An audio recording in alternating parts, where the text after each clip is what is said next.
Alright, so Pastor Pst Leke Adeboye just passed, and everybody mourns in their own interesting ways, and whatever it is that makes them feel whichever way they feel.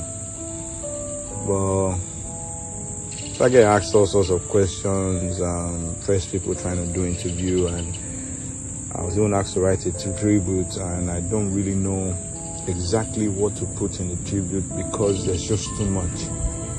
I mean, it's been in my life. I'm 38 this year, I'll be 39 later on.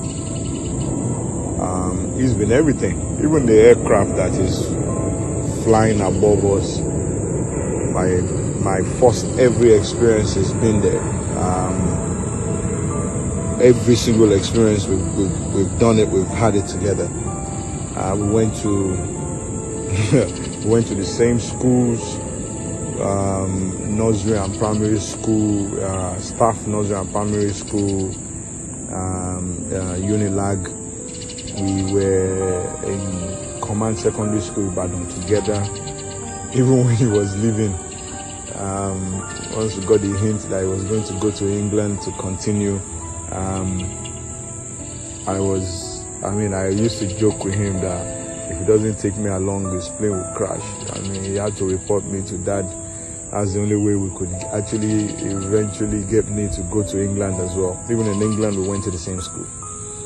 First plane experience from Lagos to Jos, we were together. We even got married on the same date, just different years apart, December 28. I even had to beg my wife because our first child, his first child, is born on the 3rd or 4th of December. I had to beg my wife to make sure we get into 24 hours of the next day so that our children will not be born exactly the same day, just a year apart, literally. So yeah, when I get asked what am I gonna miss, I'm gonna miss everything, man. I mean, this guy pushed the boundaries on absolutely everything. Either he's class captain in nursery and primary school. Secondary school, he was house prefect. When we got to this white man's land in England, he was the first. I mean, the school has been there since 1886. This guy was the first African Nigerian head boy that school has had. I mean, this school has a plaque on the wall that states every single head boy, and for hundreds of years there was no, I mean, he just kept breaking. Then imagine the pressure. Everywhere you go, people are like, why can't you be more like your brother? Why can't you be more like your brother? And he's just there. He's just breaking boundaries. He's not even struggling. He's just doing his thing. He was even the first miracle child. I'm just the proof. I'm like a backup evidence to show that, yes, God can allow you to have a baby after 3 cesarean sessions. I just came as a proof. He's always been the one. Yeah. Different realities will hit later on. This is just me trying to process my own thoughts, what's going to happen. I mean, it plans the best holidays. It taught me about having a backup of a backup. How to have a plan A, plan B, plan C, plan D, just in case anything fails. You always have a backup plan. And that really, really helped me a lot everywhere I found myself. A lot, so that you literally never stranded anywhere you are. He kept to time more than anyone else that I've met. He's a stickler for time. I even think, I think my dad might prefer him when it comes to someone that keeps to time. I'm a great guy all around. A fantastic sense of dressing, even from Command Secondary School. I mean, to traveling, and I mean, he traveled more than me, and he met people. He showed you how to link with people. He'll probably have friends in literally every nation he's been to, from the car rental guy to the hotel concierge. I mean, I, for example, got to Dubai, and the guy that was renting cars to us was like, oh yeah, I know your brother. So, you know, that makes it easy. You don't even have to pay, because probably your brother has some balance with us that he hasn't used up. And he doesn't care who you are. He would demand excellence and and top-notch service from you. And it would expect you to do what you need to do at all times. It doesn't believe in Nigerian factor. It doesn't believe in any weird factor.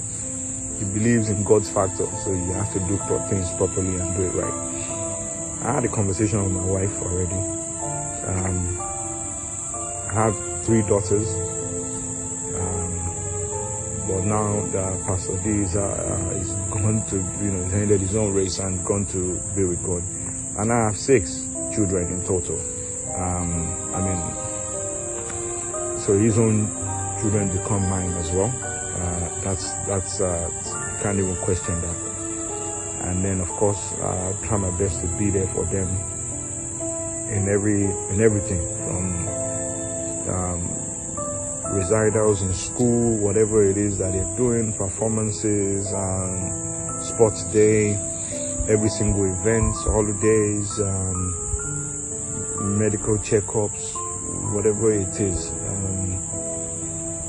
Responsibility increased, but it's the least you could do to honor that dude for what he has done. Now, I'm not going to take up his own preaching engagements because I don't have that voice. He's the evangelist. I just tell you the truth, point blank. People scream when he's preaching. People are silent when I'm speaking.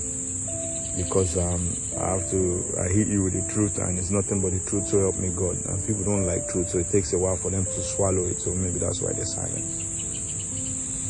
Yeah, ask about legacies and what I believe is left behind. I think it's just a demand for us to do best and do better in absolutely everywhere we find ourselves and whatever we are doing. In ministry, as a father, as a brother, as a Nigerian, as everything, because when it travels, it changes people's conception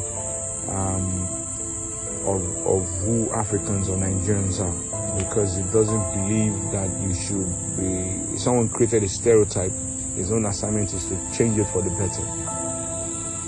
And yes, it's in heaven, and it's challenging us all to actually make sure we finish well. The Bible says that to live is Christ, so while we're here living, we should live for Christ. Everything we do should emulate and show Christ. But to die is gain, as in it's gain for us because we gain heaven.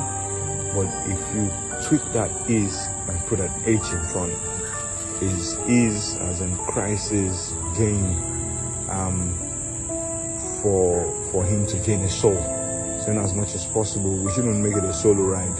We're meant to take as many people and influence as many lives as we go. Now it's past, it's going to create so much, it's creating so much noise that everyone has to also check themselves. I've been on earth for 38 years, but in Christianity more or less on the same time. And I've seen this and I understand that body, soul, and spirit. The flesh is just an instrument, which is the body. The soul is what matters to God. But then you have to make sure that your spirit connects back to the Creator at all times, so that you use it as a guiding light for the decisions you make while you're here. It is your spirit that is supposed to prick you and touch your consciousness for absolutely everything you do. If you do anything wrong and your spirit is not pricking you, then you don't have the right spirit. Bible even makes it clear, paraphrasing, that those who link with the Spirit of God, it is those people that they will be called the sons and daughters of God. So if you have the wrong spirit, that means you'll be called the sons and daughters of the devil. And not today, Satan. Not now, not ever. And I just wish everyone would take a cue from this.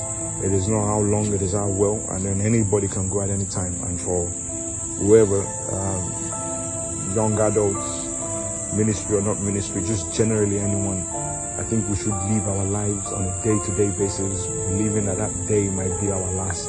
So we are ready at all times. Plan it out. If you're in a relationship, love the people properly. Be honest with them, be open with them. Let people know your passwords, because somebody might need to help you. Find people you're accountable to, Be honest to yourself, be honest with him. If you have any weaknesses, share it. If you can't share it with God. Yeah? So you can pull out of it. It's simple. The world is just nothing but a vapor. It would go. Even some people say we can ask God to bring him back. Sure. The question I have is, what happened to Lazarus? Is he still here now? So everybody has a time. Alright? I pray that we'll all meet him one day, but that decision is purely ours. If we ensure we live right, because the second coming can be God actually, Jesus turning up in the clouds. Or it could be you on your bed, or in a car, or on your way walking somewhere. That might be our own second coming, so we should just be ready. God bless you guys, man. I'm done.